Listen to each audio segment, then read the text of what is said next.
जय हिंद दोस्तों। चलिए दोस्तों बात करते हैं इस एक और क्वेश्चन के बारे में। इस क्वेश्चन में कहा है Nitin borrowed some money at the rate of 6% per annum.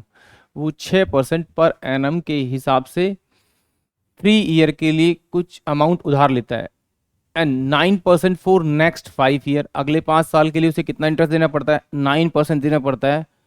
And 13% per annum for the period beyond the 8 year. जो 8 ईयर से ज़्यादा के लिए अगर वो अमाउंट लेता है तो उसे 13% इंटरेस्ट देना पड़ता है।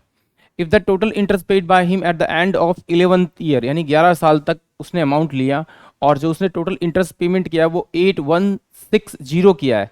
The money borrowed by him, उसके द्वारा कितना अमाउंट लिया गया ये बताना है। यानी कि नितिन ने जो अमाउंट लिया है उसको 3 साल तक अगर वो रखता है तो 6% देता है।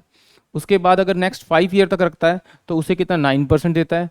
और उसके बाद बचे हुए 11 पीरियड्स तक उसको 13% देना पड़ता है। तो एग्जामिनर ने टोटल इंटरेस्ट मुझे दिया हुआ है। तो हम क्या करेंगे, इस क्वेश्चन को सॉल्व करने के लिए पहले हम लोग मान लेंगे कि भाई मेरे पास जो प्रिंसिपल अमाउंट यानी जो उसने अमाउंट लिया था, यानी कि पहला जो अमाउंट लिया था उधार, वो 100 रुपये लिया। अगर उसने 100 रुपये लिया तो वो पहले साल कितना इंटरेस्ट देगा?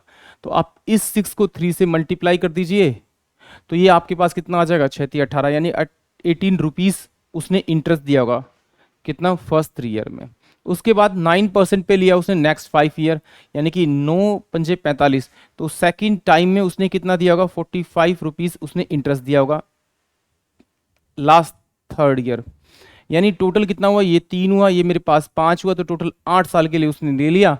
अब 8 साल से 11 ईयर तक जाना है तो 11 में से 8 माइनस करेंगे तो 3 ईयर, यानी कि 3 ईयर के लिए उसने कितना इंटरेस्ट दिया? 13 इंटू में 3, 39।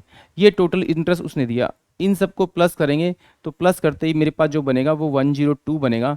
और 102 जो बनेगा वो किसके से बराबर होना चाहिए? क्योंकि ये तो मैंने एज्यूम किया हुआ है। ये मेरे पास में 8160 बनेगा, यानी कि ये अमाउंट जो बनना चाहिए वो बनना चाहिए मेरा 8160 बनना चाहिए। तो इसको सॉल्व करते हैं। जब इसको सॉल्व करेंगे तो ये मेरे पास कितना आएगा? 51। और ये कितना आ जाएगा? 2×4 = 8, 0 8 और ये 0 बन जाएगा।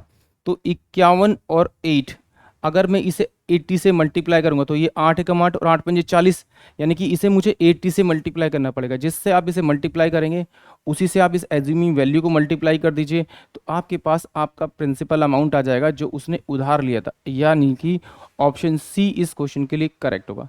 एक बार फिर भी चेक कर लेते कि इंटरेस्ट कैसे कैलकुलेट किया। ये मेरे पास प्रिंसिपल है, रेट ऑफ इंटरेस्ट मेरे पास होता है आर इंटू में 100 इंटू में टाइम पीरियड, ये मेरे पास में ऐसा ही होगा। तो प्रिंसिपल तो मैंने एज्यूम किया था 100 रुपीज़ है, तो रेट ऑफ इंटरेस्ट कितना था मेरे पास पहले के लिए? 6/100 और टाइम पीरियड था मेरे पास 3 इस गल्टू में एस आई।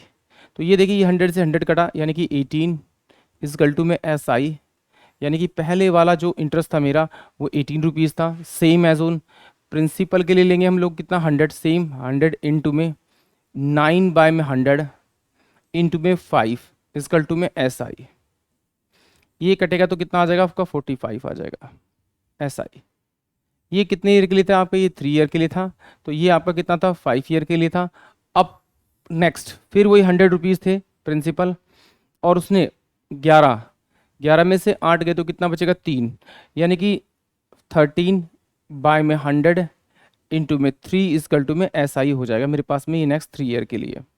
तो इससे ये गया तो 39, ये मैंने 39 यहाँ पर लिखा हुआ। इन सब का टोटल जो आया वो 102 आया, जबकि 102 नहीं है, होना कितना चाहिए? 8160 होना चाहिए। तो इस 102 को 8160 बनाने के लिए किससे मल्टीप्लाई करना पड़ेगा? 80 से मल्टीप्लाई करना पड़ेगा। और जिससे आप इससे मल्टीप्लाई करेंगे उसी से आप अपनी एज्यूमिंग वैल्यू को मल्टीप्लाई कर दीजिए। आपके पास ये 8000 रुपीज़ जो आएगा वो आपका प्रिंसिपल अमाउंट आएगा जो उसने उधार लिया है।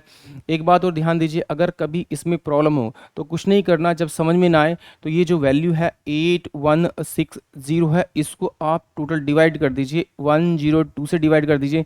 जो अमाउंट आएगा डिवाइड करने के बाद उसको बीच में रख दीजिए और उसी से आप इसी को मल्टीप्लाई कर दीजिए तो आपको आपका आंसर मिल जाएगा। आई होप आप सभी को ये क्वेश्चन समझ में आया होगा। जय हिंद, जय भारत।